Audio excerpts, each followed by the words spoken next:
CAN est un événement majeur. C'est l'événement premium organisé par la Confédération africaine de football.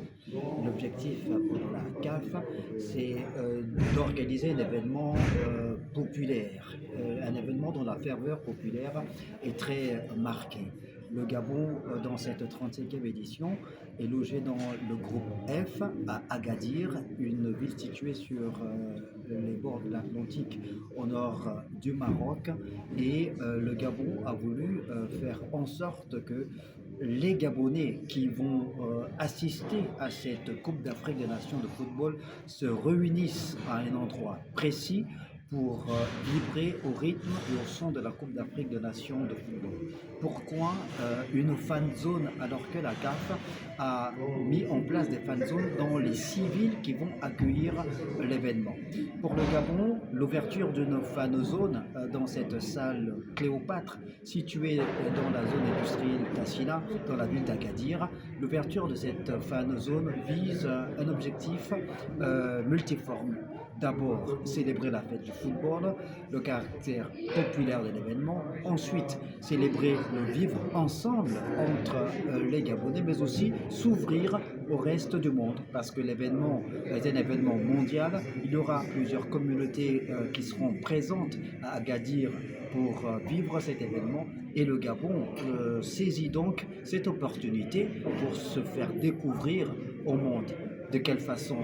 Mais en mettant en relief l'identité culturelle du Gabon. Il s'agit donc pour le comité d'organisation de cette fan zone d'ouvrir la salle dédiée donc pour cette fan zone du 21 décembre au 18 janvier de l'année 2026. Durant cette période, cette salle qui va donc être le centre névralgique pour les Gabonais dans la ville d'Agadir sera ouverte de 10h jusqu'à tard dans la soirée.